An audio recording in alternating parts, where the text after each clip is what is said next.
Hello and welcome to Politics War Room with James Carville, and I'm Al Hunt. This week, our guest is the political investigative reporter for the Wall Street Journal, Josh Dawsey, and one of the authors of a really terrific new book, 2024. What happened, how the Republicans won, and the Democrats lost the country. Remember, we love taking your questions, so write to politicswarroom@gmail.com for next week's show. Now, we're going to get to as many as we can, but don't forget to tell us where you're from. More importantly, we want you to vote on the worst of the worst from the Trump administration. We have a voting page ready to log your opinion in the show notes for this episode. We hope to announce the results next week, so there's a lot of tension. This is a week before the election, so make sure you vote early and often if you wish. You can also get text updates about what's next for Politicon and Politics War Room by signing up at Politicon.com. So tell your friends about us and remind them to subscribe on Apple Podcasts or Spotify or wherever you get your podcast. And please check out the links to our sponsors, Beam, Zbiotics, and Royo in our show notes. We thank you for supporting these sponsors because it helps make this podcast happen. James, it may seem like old news, but every day there is a reminder of how awful this big, ugly bill the Republicans enacted this month. Worse than we even thought when we talked about it last week. Everyone out there, you owe it to yourselves to read Larry Summers' essay in the New York Times this week titled, quote, "This law made me ashamed of my country," end quote. The former Treasury Secretary and a brilliant economist is hardly a radical. He's often criticized, as a matter of fact, by the left wing. But after talking to his daughters, who are in medicine and social work, he asked what should he say to seriously disabled patients who can live at home only because Medicaid pays for rides to their medical appointments now that they could lose that Medicaid coverage. Or what to say to those people who are proud and committed to comforting the lonely, poor, and elderly when their country's leaders decide more money for the most fortunate is a higher priority. Summers, whose knowledge and intelligence dwarfs anyone in this administration, notes that the Republicans showcase the much heralded work requirements actually are a fraud. They don't increase work, and they do inhibit necessary care. Please read Larry Summers in the New York Times.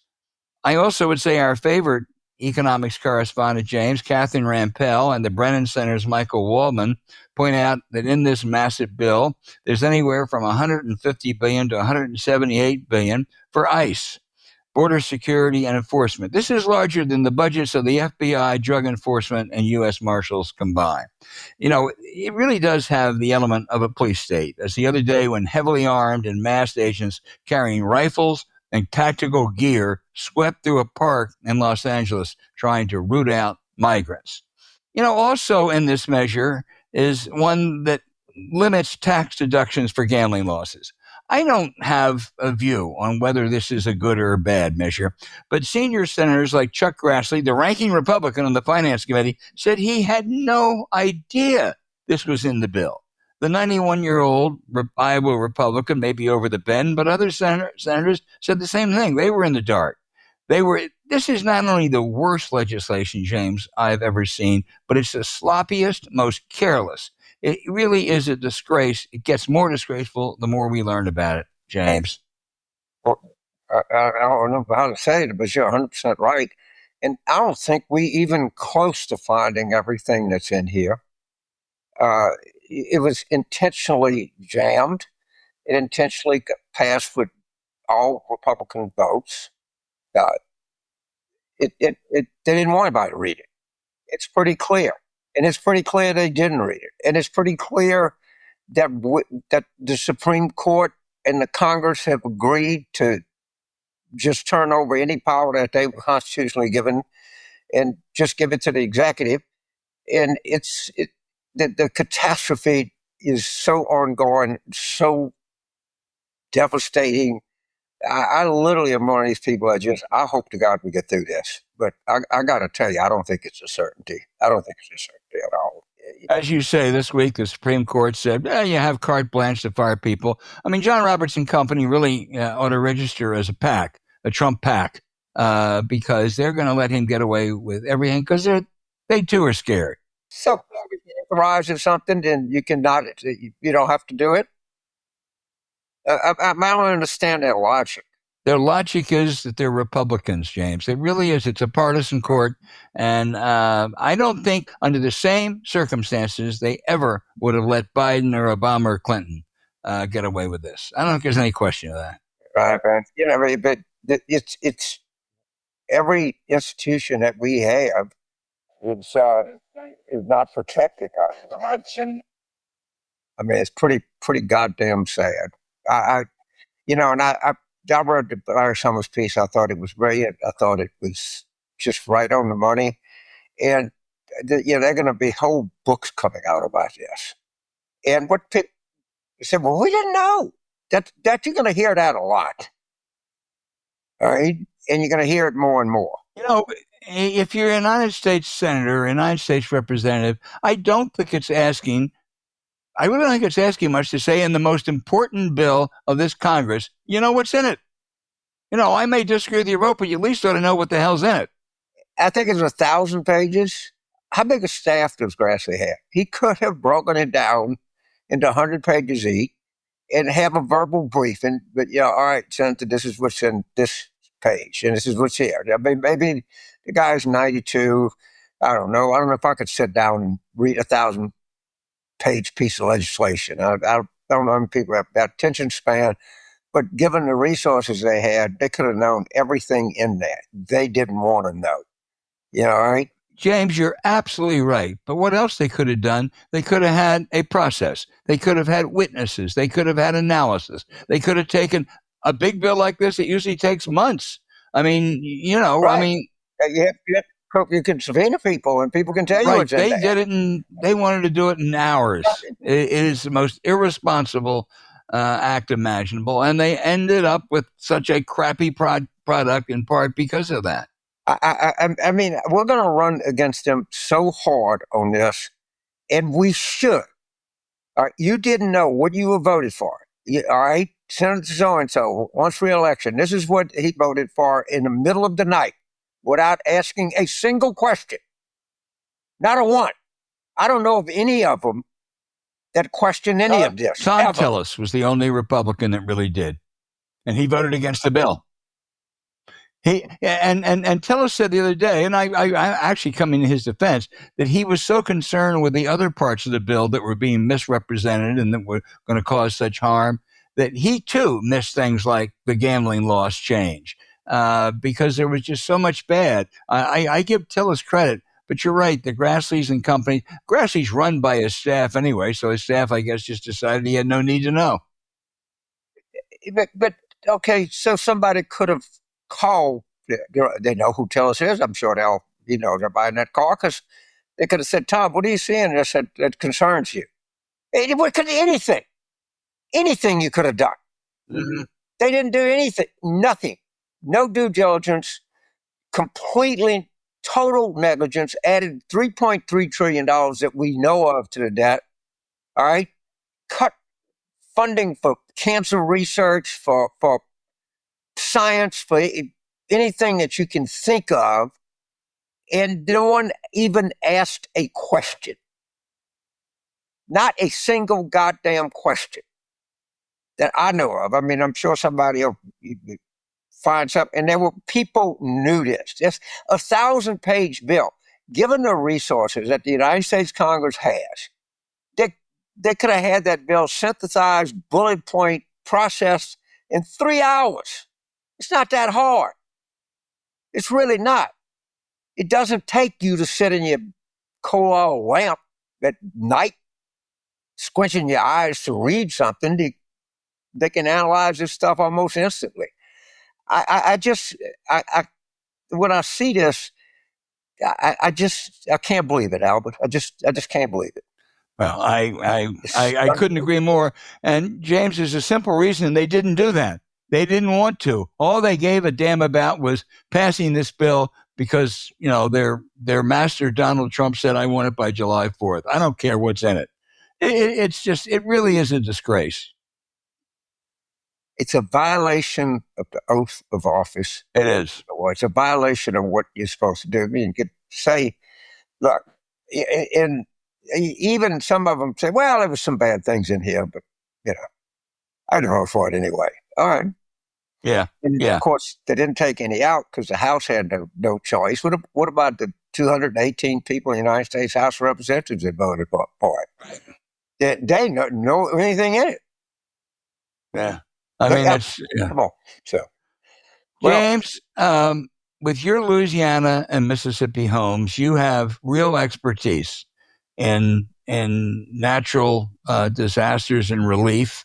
The problems in the Texas Hill Country on July 4th, there was a flash flood tragedy that's killing. It's approaching 200 now, including young girls at a camp. From what we know so far, was this avoidable, and what lessons are there for the future? So Albert, I have a saying: whenever floodwaters recede, but probably true of fires or anything else, the first thing that gets exposed is a pointing finger.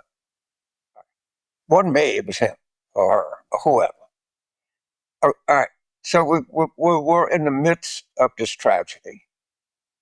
What was the reason? Well, we got it.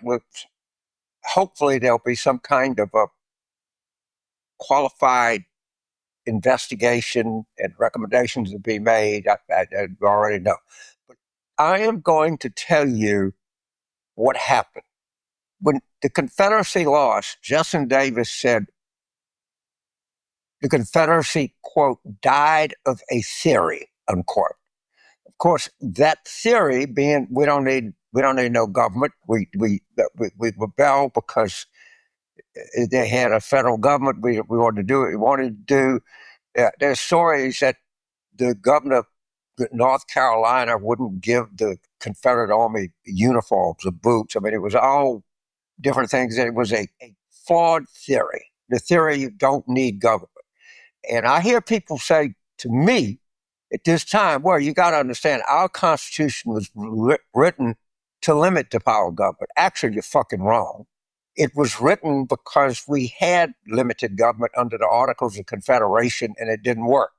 All right, James, will you get to what happened in Texas? I'm getting to what happened in Texas. The theory is we don't need the government telling us where we build, how we build, what we build. We don't need any sirens going off in the middle of the goddamn night. All right? So this was the theory.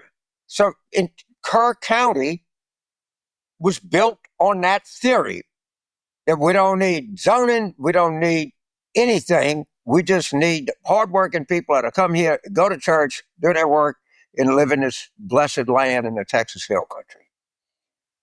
And you keep doing the same thing. So, the Weather Service, well, as far as I know, they got it pretty right. Yeah, it didn't have the communications coordinator in there. So a weather forecaster that a meteorologist knows is not any good unless the people know. Well, the people didn't know because the legislature had an idea to give a grant to build this stuff. The guy in the Texas legislature from Kerr County voted against it. Yeah. And then the county had a chance to put this oranges in, and they said they didn't want to spend the money because that violates their theory of limited government. And then you can always count on Donald Trump to say the dumbest goddamn thing imaginable. So this Trump, who knows nothing. Okay, he said, quote, this was 100-year event, unquote. Stop, full stop. First of all, they don't do that anymore because that even if he's right, let's assume that this is going to happen every 100 years. All right, a knowledgeable guy like this told me 100 events means there's a 16-to-1 chance it will happen in any given year. I'm not quite sure what the math is, but maybe one of our listeners can send it in and we could do it, but whatever. So let's just say once in 100. Well, you and I are 80. So there's an 80% chance we're going to drown. Is that the chance? Does that make any sense at all? For him to be that goddamn stupid to say, well, it was a 100-year event. 100 years events are, and, of course, I hate to say the obvious because every person that listens to the show knows what's coming out of my mouth next. With climate change, every 5 years is 100 years. So what's going to happen? They're going to be doing a timeline, and they're going to be doing this. They're going to be that. Of course, they're going to install the sirens. Of course, they're going to do all of that. But understand, at the bottom of this, these kids died of a theory. And people are dying every day of a stupid, jackass Austrian theory. And that is at the bottom of what happened. I promise you. And James, looking ahead, we're probably not going to resolve that in places like Kerr County, I'm afraid. But Trump wants to eliminate FEMA. Given climate change, my guess is over the next couple of years, if anything, these disasters may be worse. So who takes over if you eliminate FEMA? He doesn't have any idea. Eliminating FEMA is in service to the theory. You don't need that. The churches can do it, or some stupid shit that they say. It's not going to stop. It didn't stop in Western North Carolina. It didn't stop in Los Angeles County. It didn't stop in Kerr County. It's not going to stop. But don't worry, we have the theory of limited government. All right, that should have been the responsibility of Katrina of the state of Louisiana. Right, they could have learned a lot about it given area. It's all so depressingly predictable, and there's FEMA. There was a day where everybody thought, well, that was a good. And to my knowledge, they do a pretty good job. I mean, since they had that post-Katrina disaster, that most of the people have been put in there are kind of expert at this. And that's, we've done a lot of it. We know a lot, and we're just going to ditch all of that body of knowledge we have. Oh man, it's so much more depressing than you think. That's the real thing. It's not these children died. Not as 109 confirmed and 160 missing. I hate to say this, but after this many days, if you're missing, I don't think it looks very good. Oh, yeah, it's so fucking. It is all they had to do. They had the correct weather forecast at 118. I think they had like a 4 or 5 hour lag time that no one knew. The freaking mayor didn't know. And there's going to have to be that if you get a weather radio, which I don't have one, and no one else does, that it never goes off and you would hear the beeping siren. The weather alerts come on a cell phone. A lot of people sleep with their cell phone off. It's in a different room. I don't know. I mean, it's got to be. The best way to do it would have been for the public to pay for a system of sirens so people wake up at 3 o'clock in the morning and say, shit, I'm getting out of Dodge. They're blowing these things for some reason. I'll move and ask later. It's all so depressingly predictable. Yeah. Well, I think you have put your finger on the blame where it lies. I want to take just one little shot at Senator Ted Cruz. Senator Ted Cruz, who famously went to Cancun when there was the huge outage in Texas years ago, was in Greece vacationing with his family. That's fine. The Senate wasn't in session. He has every right to take a vacation. The news of this came out early on July 4th, early AM July 4th. They're probably 7 hours ahead of us there. So he had every reason to know about it mid-morning, July 4th. He said he got back to Texas as quickly as he can, except at 6 p.m. on Saturday, which was 24, 28 hours later, he was photographed at the Pantheon. Now, Senator, I don't deny you your vacation with your family, but don't lie about it. Don't lie about it, and don't say I got back and I took charge as quickly as I could. There's enough tragedy, enough lying. Well, So maybe that son of a bitch ought to, I don't know. He goes to Cancun and the state freezes, right? He goes to Athens and people are drowning. Shit. So, but I want to address something about the lag top. They kind of insinuated, well, you had to get a seat. Do you know what would have happened if Ted Cruz would have called the president of American Airlines and said, hey, man, you got to get me back to San Antonio. I'm here in Athens.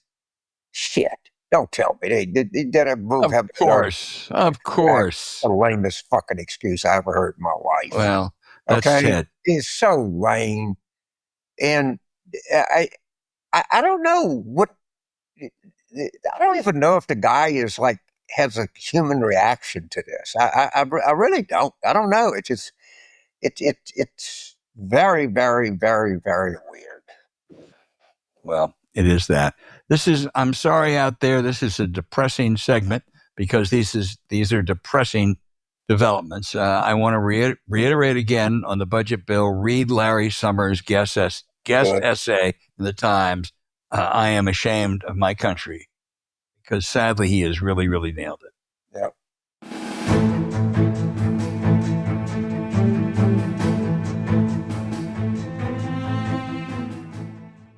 It feels good, man.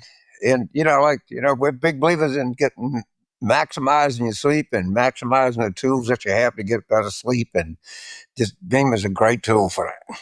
Yeah, it is, because summer is here. That doesn't mean we can slow down and take a break. Every day, there are new outrages designed to overwhelm us and take us out. So don't give in. Wake up every day ready, refreshed, and energized to take on the day. That's why we turn to Beam Dreams Powder, a natural sleep blend designed to help you get the deep, restorative sleep that your body and mind need to stay in the fight. I love the chocolate peanut butter, as you all know, but let's get into it. Thanks to science-backed ingredients like reishi magnesium, L-theanine, apiagenin, and melatonin, Dream helps you fall asleep, stay asleep, and wake up ready to organize, resist, and raise hell without a fog or crash. Since we started using Dream, focus comes back and our energy returns. Now we're ready to face the day and ready to stand up for the things that matter. It's become a must in most of our nightly routines to help recharge, get up, and stay engaged in what matters most. Beam Stream Powder has improved over 17.5 million nights of sleep for people across the country, so you can be one of them. So here's the deal.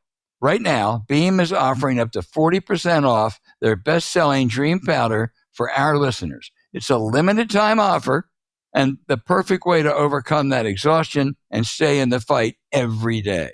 So go to shopbeam.com and use the code WARROOM at checkout. That's shopbeam.com/warroom and use the code WARROOM for up to 40% off. Sleep well, wake up ready, and the fight continues. And the link, by the way, is in our show notes.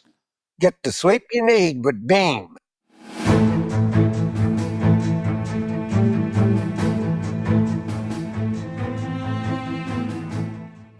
Hey, James, I now have read 4 books on last year's presidential elections, all worthwhile, all painful. The best, however, may be 2024, How Trump Retook the White House and Democrats Lost America. 2 co-authors are Tyler Pager and Isaac Arnsdorf. With us today is the other, Josh Dawsey, who was a University of South Carolina Gamecock and now a political investigative reporter for my cherished alma mater, the Wall Street Journal. Josh, when historians look back in 2024, the main story is going to be Trump's remarkable comeback after leaving office in disgrace, and you really capture that. But my biggest takeaway, I guess, was the self-delusion of Joe Biden and team, claiming falsely, first of all, he was the only one that could beat Trump, and they didn't even seem to raise the issue of could this old man serve for 4 more years. I'm much less interested in what the George Clooney's or donors thought than the myopic selfishness of Biden and his advisors.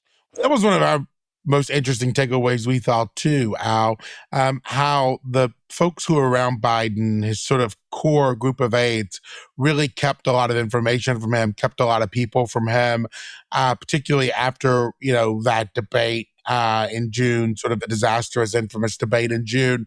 And what we sort of found here was that there were lots of warning signs throughout the years 2023 and even early 2024, even before the debate. The Democratic Party, the voters did not want Biden. The American public wanted to move on, right? And they sort of like pushed him through. And then after the debate, even as there was a clamoring by senators, members of Congress, everyone sort of under the sun, that it was time to go, there was a fierce effort by some of Biden's top aides, Steve Ricchetti, Mike Donilon, and others, to keep the pollsters from meeting with him, to keep campaign staff from meeting with him, to keep a lot of the data and information that they were getting from him. It was a pretty aggressive insularity there that's sort of hard to describe. Yeah, but even in the fall of 2023, you write that some of his closest aides wanted to meet with him and talk about the peril of his candidacy. They couldn't get a meeting. Who were they, and why couldn't they get a meeting with the president? Well, a lot of what happened there was that in that period of time, that was when the attack with Hamas happened, right? And there was talk in 2023 after his interview with Robert Hur that obviously did not go well. They were under some delusions that it wasn't that awful, but it did not go well. The numbers were really bad. They were struggling to get donors on board. They were struggling to get fundraisers on board. And there was conversation about whether or not they should ask the president, do you really want to do this again? Do you really want to spend 4 more years doing this? And then the attack with Hamas happens, and they sort of never bring that conversation up to him. Who were those that wanted to go see him and could not? Well, I think it was a core group who had concerns were Anita Dunn in the White House. There were other aides on the campaign side that were really concerned. I think Donald and Machete were the only ones, to the best of our knowledge, of his senior folks who were really bought in on a second term and wanted to keep it going no matter what. And probably Anthony Bernal, I would also put in that category, and obviously the First Lady. Yeah. After Biden belatedly dropped out, James and I thought he should have dropped out a year earlier, almost by default, Kamala Harris, not their strongest candidate, took over. As James has said, if the Philadelphia Eagles went with their fourth-team quarterback, they would not have won the Super Bowl. And I'm not sure she could have won, but I just want to bounce off of you because you certainly get into this. She made 2 colossal mistakes, I thought. One, not striking some distance from Biden, not in an October interview, but at the August convention when people were watching her and getting to know her. Simply saying, I'm very proud of our record, but we do have some differences, especially on affordability and the cost of living. She did not do that. And the other was her choice of Tim Walz, rejecting Josh Shapiro, who Republicans feared the most, as you all write. And they said not good chemistry between Harris and Shapiro. The Pennsylvania governor was too aggressive. In 1960, Lyndon Johnson was a hell of a lot more aggressive than Josh Shapiro and had no chemistry with Jack Kennedy, but JFK picked him because he needed to win. She failed that test too, Josh. Well, I happened to be with a lot of his senior Trump folks when the Walz announcement came out, just by happenstance. And I mean, they were thrilled. I mean, the Trump folks were literally thrilled. I mean, Chris LaCivita, Susie Wiles, his core team thought Josh Shapiro would be a challenging person to run against. They thought he could be more difficult. Not that they thought they would lose, but they thought he was going to be much more challenging. And I think they believe from day one, the Trump side, that Walz was a gift to them. I mean, I happened to see it in real time with some of their reactions.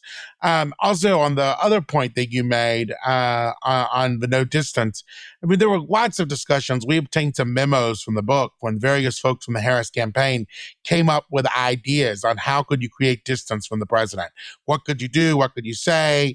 What would it work? And she just wasn't interested. I mean, she wasn't interested. And that famous clip on The View where she says, there's nothing I would do differently what we reported in the book is that during a commercial break, one of her top aides goes to the View host and says, "Can you ask that question again? Can we try a different answer?" And they ended up not doing that. But they realized sort of in that moment that being leaked to Biden in such a dramatic way was not good. The fourth team quarterback. Finally, before turning over to James, the Trump team deserves enormous credit for locking up the nomination early and just taking over the Republican Party. But in the general election against mediocre opposition, he managed to win by a little more than a point, the smallest margin by a winning candidate in more than a half century. It was not a big, impressive victory in that sense, yet they've been able to claim a huge mandate, Josh. Yeah, but I guess what we'll see is how the American public reacts to that in the midterms, right? I mean, he pushed he calls it the big, beautiful bill through Congress, but the numbers are not very high on that right now. Can they make that popular? Right. Some of his other things that he's doing, I don't know, are broadly popular. So they're claiming this mandate. And so far, you see the Republican Party totally behind him. I mean, there are no more, Bob Corkers, there are no more Jeff Flakes, or is no one speaking out saying, Tom Tillis, I guess, is a lone exception here and maybe masking in the House, but most of these guys are totally gone and everyone's following Trump. And he's claiming this mandate on all of these issues across the board. I guess the jury's still out on whether or not the American public will want that to continue. James. So Josh, this program is probably more than anything else was consistent in its view that Biden shouldn't run for re-election. We were consistent and we were vocal. All right. We were. We have a point of disagreement, Al and I do. I want you to weigh in on it. Biden gets out July the 21st. And I had written 2 weeks earlier, there should be a competitive process that President Clinton Obama should invite to have town halls and have like a cattle call. The class Chicago Open. All right. On the 21st, I think they still could have tried something. Al said it was too late. They had no other choice but to go with Harris. I think that's the parameters of the disagreement we had. In your mind, could a process be set up or something could be done to have some kind of a competitive process for the nomination between July the 21st and the start of the convention? But I think if they really wanted to, sure. I mean, you change rules, you move heaven and earth, you do it, right? That's the Democrats certainly told us at the time and in the reporting for this book. But one of the reasons there was no competitive primaries, there was no time. They couldn't have done it. But I mean, you guys have both been around for a long time and watched a lot of things.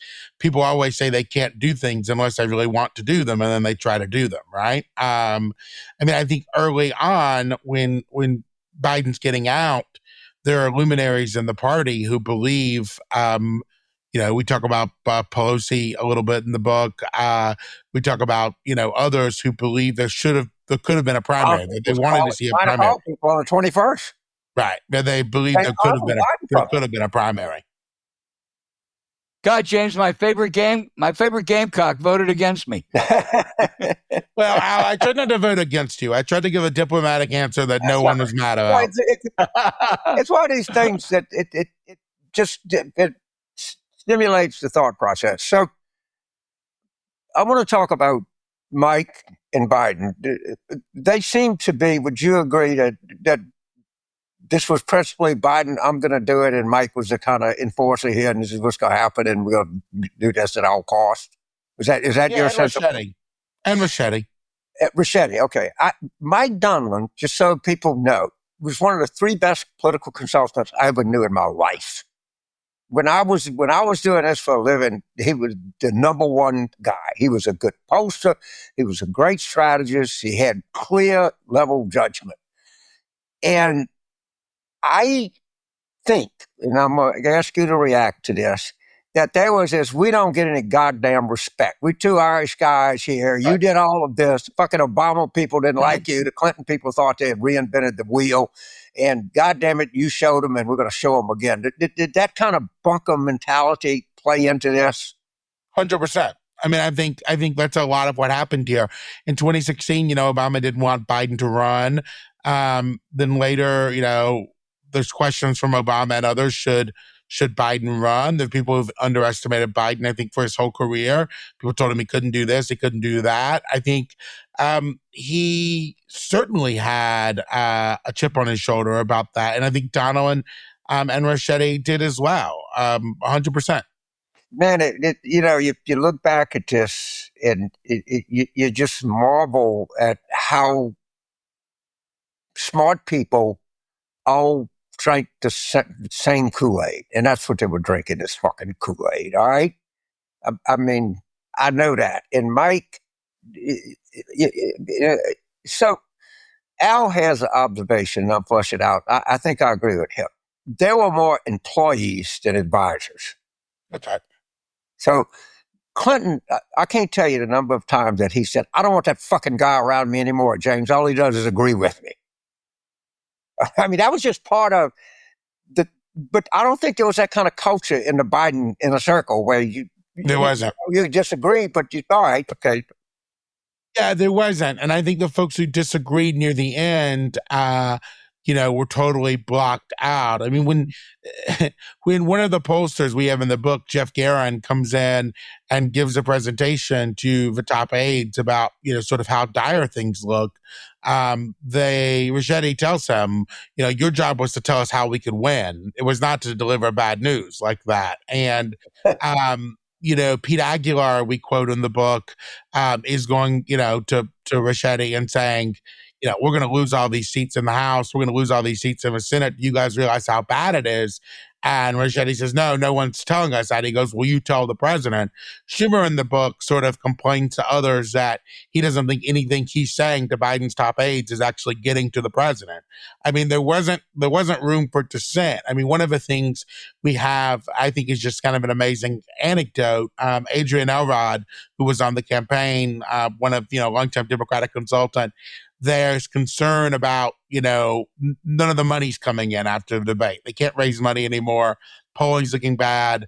There's concern they can't get to Biden. So what does Adrienne Elrod do? She calls Morning Joe, tells Morning Joe what they want him to say on air the next morning because they think Biden's going to be watching it while he's at the gym working out, right? I mean, there was a lot of folks who were really, really frustrated by the fact that dissent was not really allowed in Biden's inner circle. So I'm sorry, Al, but I used to call Jeff Garrett when I was running campaign. Eel. He'd love to tell you bad news. Yeah. He learned that from his mentor, Peter Hart. When they're telling you bad news. He and Greenberg, too. Go ahead.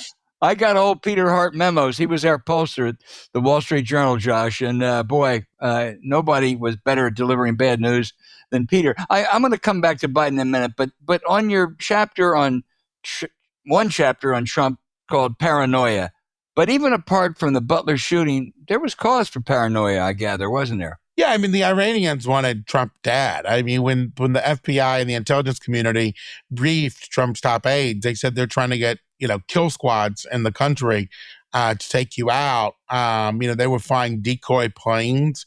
A lot of times the Secret Service was trying. The Secret Service, their main concern with Trump was that Trump had the same patterns. He went to the same few places. He went at the same times every week, right? The golf course, his own clubs. He didn't really do things that were unpredictable. And so they were trying to, change things up a little bit, right? I mean, one of the things that's in the book, they have a lot of fear. They're driving in Pennsylvania, leaving an event, and there's a drone trailing the motorcade for like 30, 45 minutes. Can't shake the drone, right? There are other times where Secret Service tells folks from the Trump campaign, we're going to board the plane differently underneath, a hangar instead of like we usually do, right? We want people to get on in certain ways. I mean, there was, anytime you're sort of afraid of threats after, the bullet hit his ear and then the other guy who was found, in the golf club in the bushes, you always then probably are a little more paranoid. But according to the briefings that Trump's folks were getting from the government, there was also reason to be paranoid. You talked about Steve Ricchetti and Mike Donilon. I just want to ask you about a couple more. The power couple who were so celebrated were Anita Dunn and her husband, Bob Bauer. Anita Dunn led the case for an early debate. Bob Bauer allowed the special counsel to interview Biden for 5 hours over 2 days. I think those both were cases of political malpractice, and they deserve to be the criticism they're getting. Now, if you disagree, please tell me. And I read in your book about Ron Klain, he seems to have it both ways. I mean, I'll read one chapter and Ron Klain is saying, really he ought to get out. And then at the end, no, he ought to stay in. So just give me your reactions to those three. Yeah, well, the argument that Anita Dunn and others, we obtained this sort of 6-page memo that they sent Biden on the debates. And what they say to him in this memo is, we believe you will be able to reach the widest possible audience early in the debate. You're able, to show America that you're better than Trump.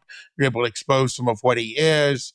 And they say, quote unquote, while there's no perfect time to schedule a debate, we have identified an ideal window in late June for the first debate. And they wanted him to debate early. Now, I will say, maybe I'll get in trouble for saying this, but I will say I think that's somewhat evidence that there wasn't this cover-up in every way that some other folks have alleged, right?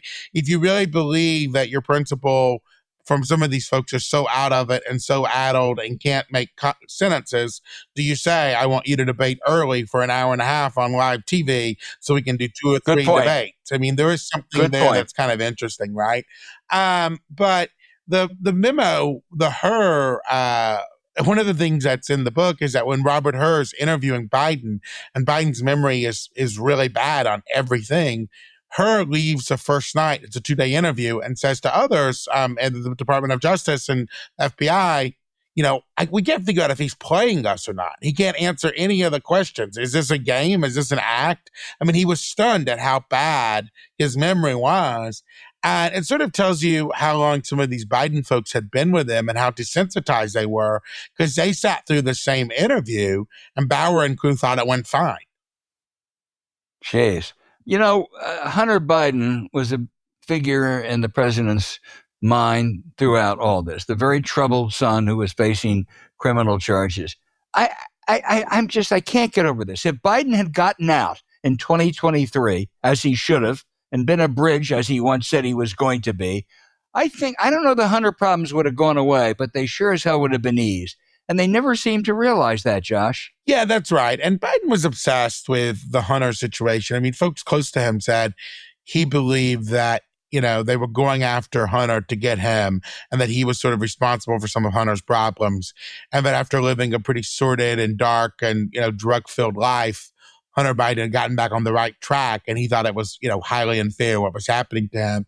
And in 2024, as sort of the foreign trips are happening, as he's raising money, as he's preparing for the debate, several people told us for the book that he was fixated on Hunter's trial. He called Abby Lowell, Hunter's lawyer, and said, can I come testify on behalf of my son? I mean, can you guys imagine what a spectacular, remarkable moment that would be if the president of the United States flew to Delaware and got on the defense stand for his son? But he wanted to testify, right? He was concerned about his son's money. He was trying to figure out how to make sure everything was paid for. He was talking to Hunter all the time, and Hunter was joining calls with White House officials. I mean, one of the scenes in the book is that they're doing this call when the Supreme Court rules on immunity, right, and says presidents can be immune for any official act. They're figuring out how Biden should respond, and all of a sudden a voice pipes in that no one knows who it is, and it's Hunter. And the White House counsel's office, is, why is Hunter Biden on this call discussing how he responded to his decision? But Hunter was just a major figure in his dad's life. And Biden's defenders would say, of course, he's a loving father. He loves his son. His son was in a horrible predicament. But to White House aides, it was a point of frustration because they couldn't talk about it, right? Biden didn't want to talk about his son's criminal problems. He didn't want to talk about how it affected his election. I mean, one of the scenes in the book was they come in to brief. The White House is trying to put together a briefing for Biden and Joe Biden about what all is going to happen with Hunter in 2023 and 2024, or what could happen. And Biden just wasn't interested in talking about it. Well, I admire his love for his son, but I will always think if he'd gotten out when he should have, it might have been a lot easier. Let me ask one final question and then turn it over to James. As James mentioned, throughout 2023, we both railed against Biden running again. I wrote several columns. I think it was a cataclysmic mistake. It was a mistake for his legacy, for his party, and it gave us Trump. But I think it's nonsense when I hear Republicans and even some journalists say this was worse than Watergate. That would be true only if there were examples of dangerous decisions or poor policies that were made due to his clear cognitive slippage. But yet, I haven't read anything on that, including in your excellent book. I think this was more a tragedy than a scandal. I would see a lot of it as a tragedy, as well. I think a lot of our sources saw it that way. I'm not, comparing it to Watergate. I think what our book showed, frankly, was there were good days where Biden struggled to remember names of senators and wasn't particularly, with it in meetings. And there were also days where he was much sharper. I mean, one of the final scenes in the book, he's meeting with Trump after the election. They have a 90-minute wide-ranging discursive meeting, and Trump walks out and says to Susie Wiles, "Where was that guy during the debate?" Right? I mean, Biden was much sharper that day and quite good, according to the way they saw it. So, but you guys didn't come up with any really bad policy decisions made because he was losing it. He was not mentally there. Think we write about any sort of bad policy decisions because he was losing it. I think we write sort of about his acuity at times. But I mean, frankly, Al, this was sort of a campaign book, and we didn't really dive into every single policy decision made in the White House and what a lot of that was about, right? We focused mainly on the campaign. James Carville. So, Josh, let's go to me, the most important date in the modern Democratic Party, and that is July the 21st, the year 2024. Take us a little bit through when did the president notify the vice president that he wasn't going to run? How was the decision made that they were just going to keep the same manager, the same strategist, the same headquarters, the same furniture, the same phone number, the same everything, which was a colossal disaster there. So, what happened? When did Biden notify Harris? And take through this. Biden notified her around lunchtime that day, on that Sunday. That was the Sunday right after the RNC debate had just finished, and Harris and her team, immediately started working the phones to try and solidify support with the Democratic Party, calling all of the sort of movers and shakers, Pelosi and Schumer and Newsom and Pritzker and, both trying to avoid a primary and to get folks to come out and support them.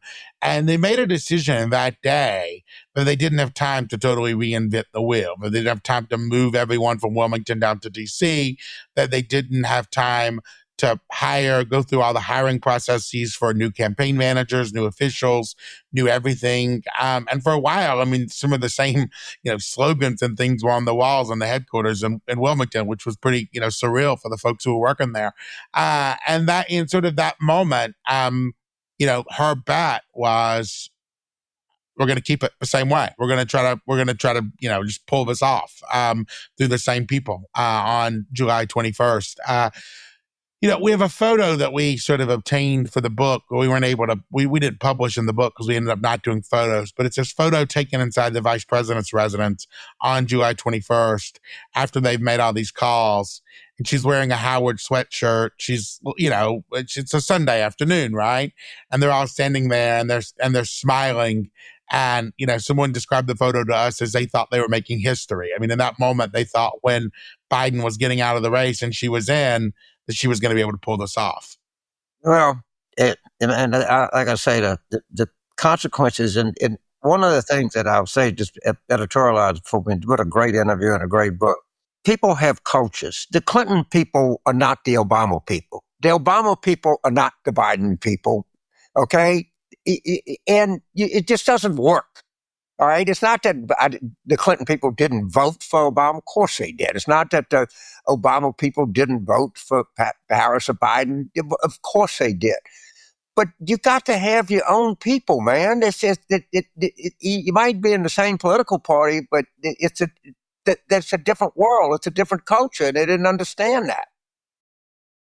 Well, and also in that moment, Jen O'Malley Dillon, who was the campaign manager, Harris brought in a few people later as senior advisors, the David Plouffe, Stephanie Cutter, various folks. But she thought in that moment that Jen O'Malley Dillon was who, she should keep. And I'm going to let you make opinions on it, and I'm just going to say what happened. Yeah, I mean, I understand the impulse, but it just does not, maybe she didn't have people. I don't know. But it was the same culture of the campaign. It was the same headquarters. And I've read, I think it's true, that Biden said he didn't want her getting any distance between her and him when she ran. Well, he called her on the day of a debate and said that. The day of a debate, he said, you got to remember I'm popular in Pennsylvania. I'm hearing there are people that are trying to tell you to back away from me. We've done a lot of good things in this administration. You should be touting them. Oh God! Oh man! What a great book! What a series of really catastrophic decisions here. But you got to chronicle the facts, and congratulations. He's done it. Josh, before we go, I'm going to tell you my favorite University of South Carolina story. You'll remember there was a Louisiana congressman named David Vitter, Republican, who was a very deceitful philanderer and womanizer. And Nikki Haley, in a speech in Washington, said, in South Carolina, we call our state university the Gamecocks. In Washington, that's what you call David Vitter. Anyway, Josh, this is a marvelous book, 2024. You and your co-authors have done a terrific job. Everybody out there, if you want to read one book, I think there are several good ones, but I think this may well be the best. And Josh Dawsey, as I told you, when you join the Wall Street Journal, we know the revolution is over. You are a fabulous reporter. Thank you. Thank you.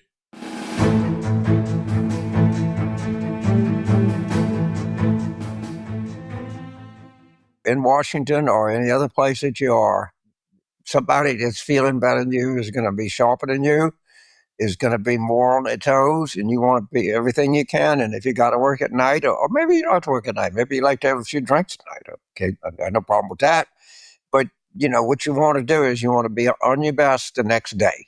And this stuff will give you the boost that you need, even when you're slowing down a little bit. You need it. Yeah. It's important. Well, you raised a good point, because after a night with drinks, we usually don't bounce back like we used to. It used to be a big decision. Do you want a great night or a great next day? Luckily, with pre-alcohol, you don't have to compromise. To fill you in, Zbiotics pre-alcohol probiotic drink is the world's first genetically engineered probiotic invented by PhD scientists to tackle rough mornings after drinking. Now, here's how it works. When you drink, alcohol gets converted into a toxic byproduct in the gut. It's the buildup of this byproduct, not dehydration, that's to blame for rough days after drinking. Pre-alcohol produces an enzyme that breaks this byproduct down. Just remember, you really have to make pre-alcohol your first drink of the night. Then drink responsibly, and you're going to feel your best the next day. Thanks to Zbiotic, James even goes on long runs after his long nights. Every time you have Zbiotics pre-alcohol before a drink, it makes a difference. Whether you're writing all day, exercising, or even going in front of an audience, Zbiotics is the MVP when it counts. After all, summer's here, which means more opportunities to celebrate the warm weather. So before the backyard barbecue brew, a glass of Pinot, watching the sunset at the beach, or a cocktail by the campfire, don't forget your Zbiotics pre-alcohol. Just drink one before drinking and wake up feeling great and ready to take on the next day and all the summer has to offer. Go to zbiotics.com/PWR to learn more and get 15% off your first order when you use PWR at checkout. Zbiotics is backed with 100% money-back guarantee. So if you're unsatisfied for any reason, they'll refund your money, no questions asked. Remember to head to zbiotics.com/PWR and use the code PWR at checkout for 15% off. The link is in our show notes. Feel your best after a night out with Zbiotics.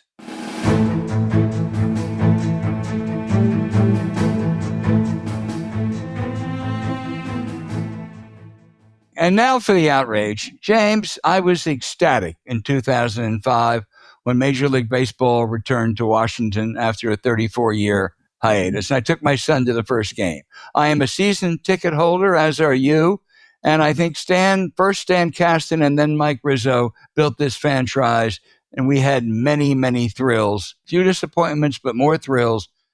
Really culminating in winning the World Series in 2019 as an underdog wildcard team. That's as great as it gets. Stars ranging from a kid named Juan Soto to veterans like Howie Kendrick, Max Scherzer, Steven Strasburg, Sean Doolittle. You were in Los Angeles when we beat the Dodgers there and went on to defeat the former world champions Astro. But since 2019, the picture has been darker, with the second worst record in Major League Baseball. Thus, the firing this week of General Manager Rizzo and Manager Davey Martinez was not unexpected. We owe them a lot for what they've done, and this is the way the game is. I think the bigger problem, however, are the owners, the Lerner family, who've gone cheap. Low payroll, insufficient scouting staff, rated by one analyst as the worst managed franchise in baseball. They are billionaires, very proud of developing projects like Tyson's Corner, but Learners, get prouder of your 2019 world champion Nationals, dig in your pockets, and support a winning franchise or sell the team. You owe that to your fans. Yeah, you're right. And I'd like to know combined how much money we've spent with the Nationals since 2005. I don't want to look at it. But to be fair, I love baseball. I love baseball in attendance. But boy, this is not a good effort at all. And I like Mike Rizzo. He was there for 2009. I mean, that's a long time to last in professional sports in any position. I'm a little bit past on the outrage to just reinforce something I already said. Trump's stupidity never ceases to amaze me. And his comment about 100-year weather event has got to be the dumb in a sea of stupidity. To me, this stands out as a Mount Suribachi or something for being so stupid. Oh, of course, he may say something even stupider next week, James. Oh, yeah, you can't. He can see it, and he can raise it. Yeah.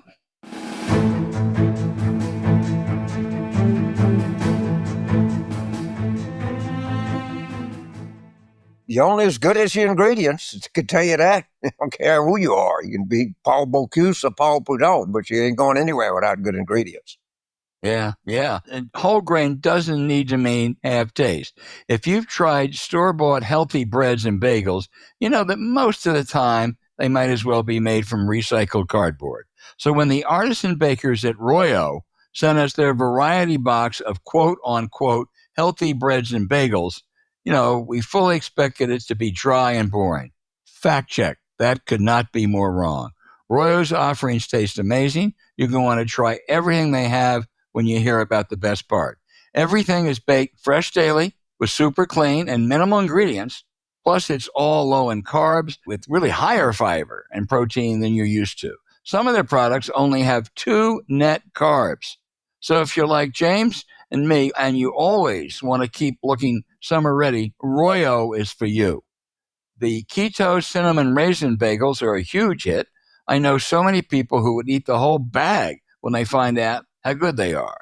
But it's something you should find out for yourself. After all, Royo breads are so good, you'll forget they're healthier than the other stuff out there. Plus, we got you 20% off. Just go to eatroyo.com and use our promo code PWR for your 20% off.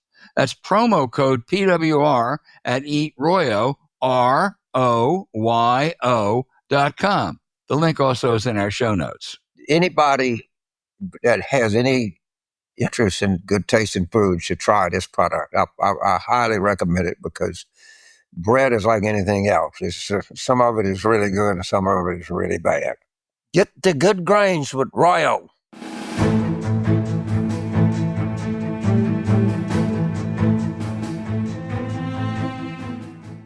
Hey, now for questions from our listeners.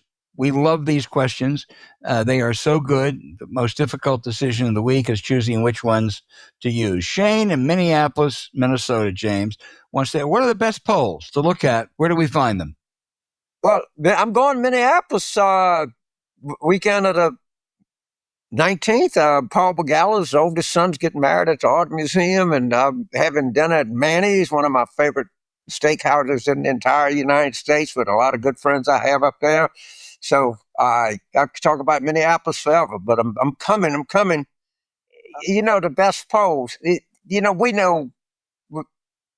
obviously like the Wall Street Journal poll. You're the kind of originator of it.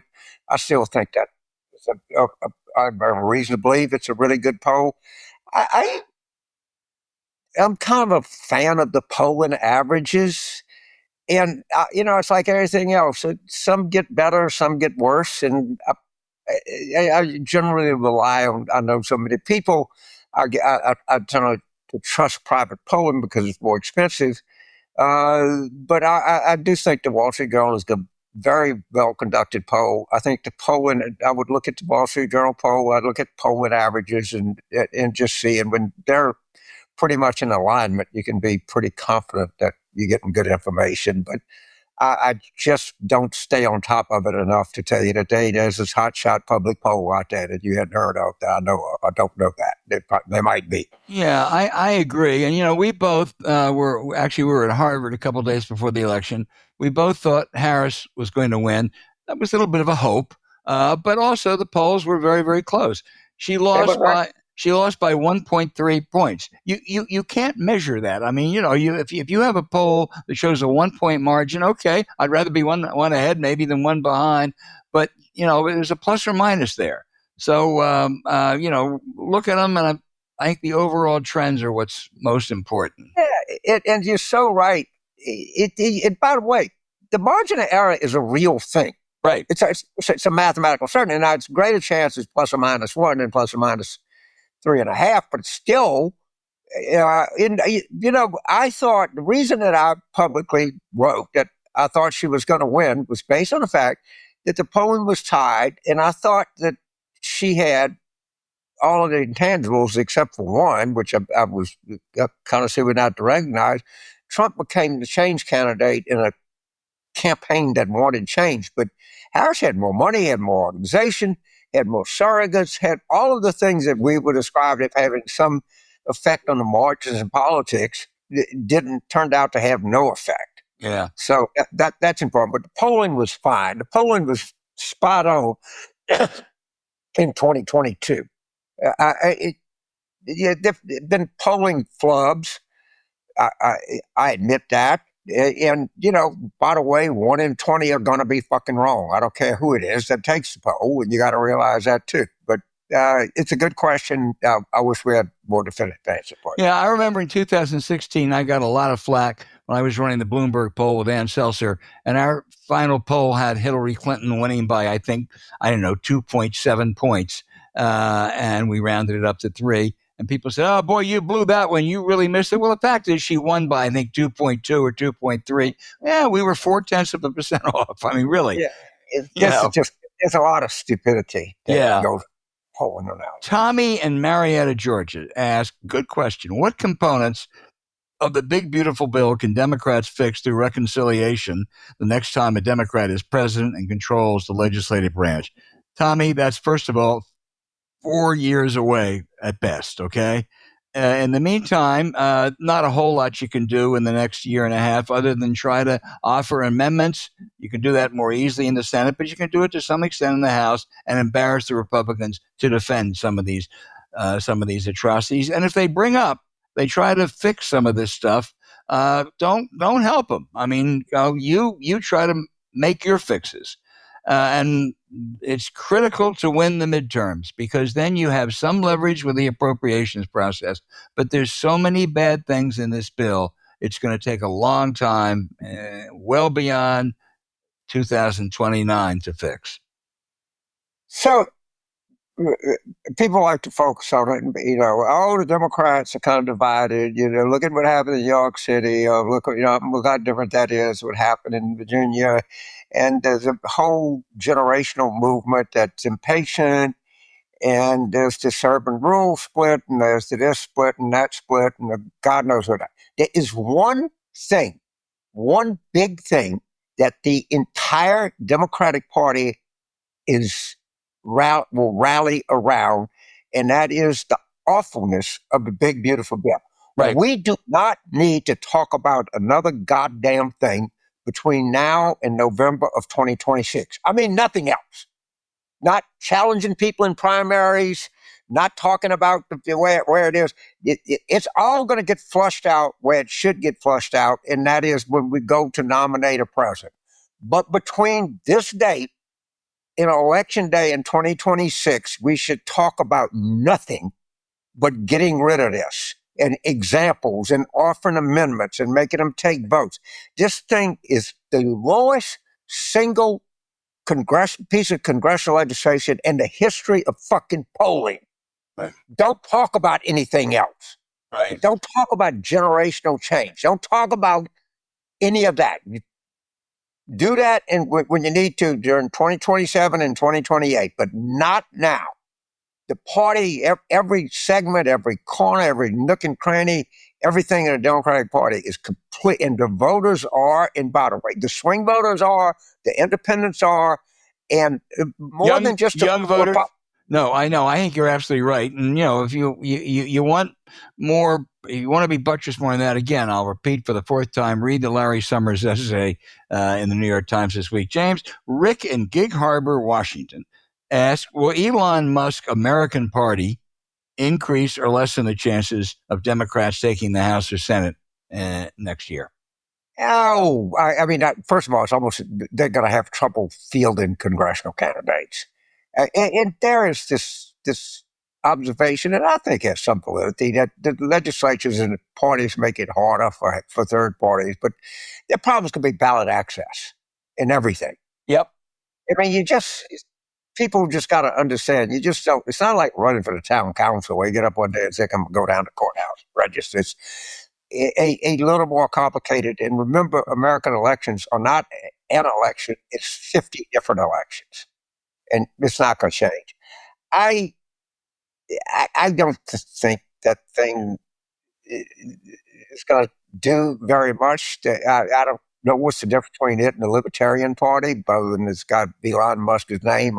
I'm sure that with his kind of money, they'll merge. And Libertarians can cost Republicans elections. There are plenty of times when you go back in some of these close Senate and House races that the Libertarian Party, I don't know the number of times I've had somebody say, well, we can't get bad news, we can't get to 50. The good news, we don't have to. Mm-hmm. And so I think you can conclude it possibly could do some damage when they can get on the ballot of the presidential thing. Well, James, color me skeptical, but I think to the extent they do get on ballots, and won't be in very many in 2026, I think it's more likely to hurt Republican candidates than Democratic candidates. I think in most places. I completely agree with you. Right. Stephen in San Jose, California. I love this question, James. Asked, Republican Derek Van Orden from Wisconsin said that he and other Republicans, quote, aren't a bunch of little bitches, end quote, just going along with this big, beautiful bill. Then they turned around and voted for the bill. Does this make Derek Van Orden Trump's little bitch? Hey, that's good, Stephen. I agree. I think you have a number of little bitches, but why don't we designate Congressman Van Orden as the chief little bitch, since he brought it up? My observations, I look at this guy, he looked like he's drunk all the time, to be honest with you. But maybe I'm seeing something wrong, but I think that guy's drank a beer or two in his life. James, Jeff in St. Pete, Florida, asked a question that some are asking. Why are Democrats fighting so hard for DEI? Don't we have bigger winning issues? Repeat the question. DEI? Yeah. Why are Democrats fighting so hard for DEI? They don't. Everybody is trying to get away from it. I read a story. AOC has scrubbed her site of pronouns. All right. Everybody knows this has been a big, giant, massive disaster. And I don't think I think so. There are two kinds of people in this debate. There are people like me that said this is a disaster, and we're still trying to watch the stench of this shit off. Every year that goes by, we get a little bit of a less stench. It was really stupid. Then you have people say, well, probably wasn't that great idea, but no one talks about it, so it didn't hurt us in the election. Bullshit. It hurt us in the election. The whole thing hurt us. It hurt the image of the party. No one that I know of is really promoting this crap anymore. Maybe it's a couple of museums and foundations. That's about all that's left of this nonsense. Yeah, I have always thought that more diversity, inclusion, and equity is a good thing. But what it was taken to extremes. It became, kind of a woke litmus test, and that becomes a not so good thing. And right now, it's again, it goes back to what James said a few minutes ago. There are other bigger issues, principally the big ugly bill, to focus on for Democrats. I need to clean something up here. When I was going on this rant about DEI, what was really at the core of it was the whole identity politics movement, right, of which clearly DEI was a part of. But do I think that diversity should be a part of everything? I obviously do. A long time ago, I worked in the mayor's office in East Baton Rouge and Baton Rouge. It was a long time ago, but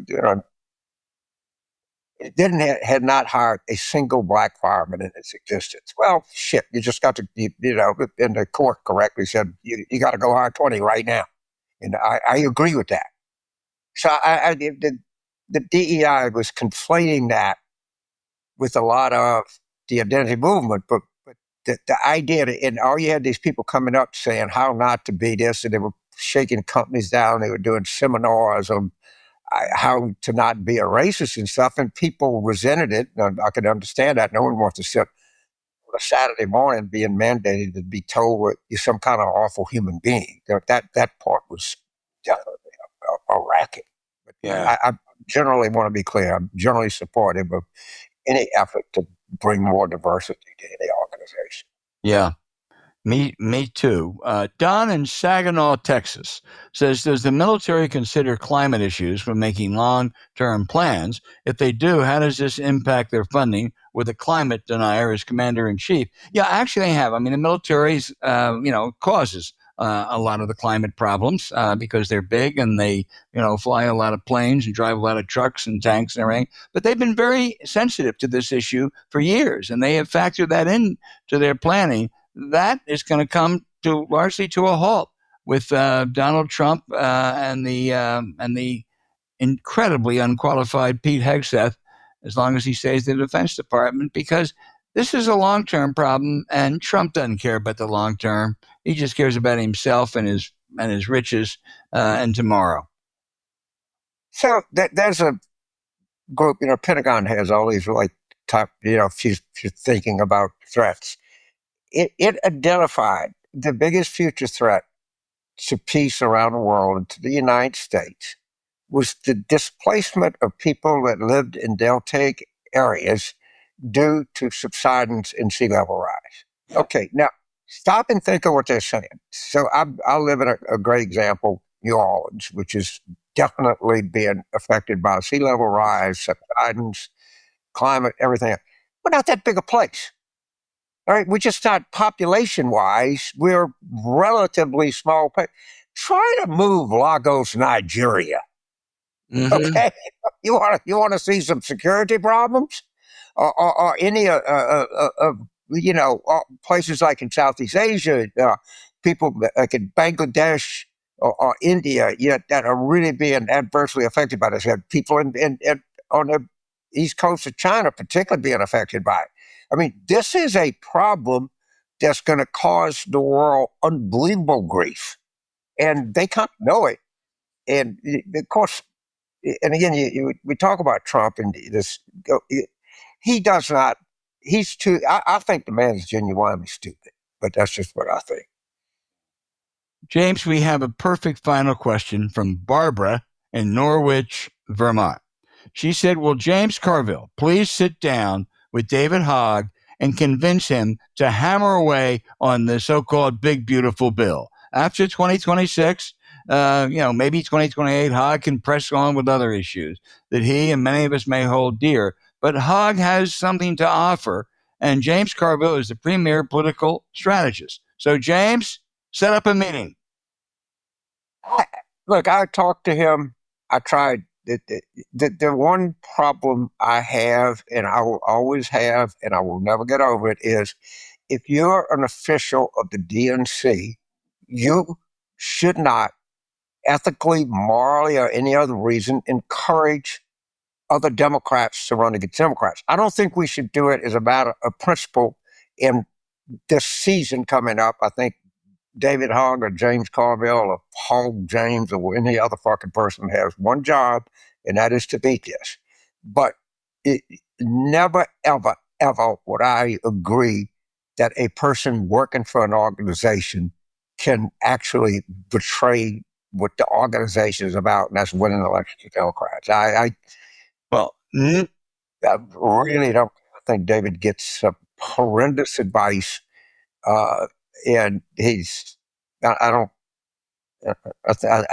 think his strategy is not very enlightened. Well, never has that been more important than right now, facing the kind of threat that America faces. Listen, we love those letters, emails. We really do. Please keep them coming. If we didn't get to yours this week, we'll try to get to it next week. Thank you.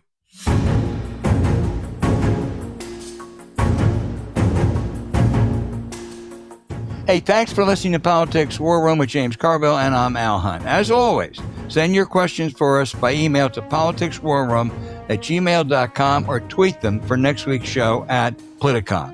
Following this episode, we'd appreciate it if you check out the links to our sponsors, Beam, Zbiotics, and Royo, in our episode show notes. We thank you for supporting them because when you do, it helps make this podcast happen. To keep up with us, subscribe to Politics War Room on Apple Podcasts, Spotify, or wherever you listen. And check out our Substack at politicswarroom.com. James and I are constantly adding new content, so go take a look. And remember to go over to our show notes to vote. You have one more week to vote on the worst of Trump appointees. So make your voice heard. Speak up. Go to our show notes and you can vote on the worst of the Trump appointees. You also can find other shows you might enjoy on the Politicon YouTube channel or when you search Politicon on your favorite podcast sites. Remember, please rate this show with a 5-star review. We'll be back next week with another show as we continue our War Room planning.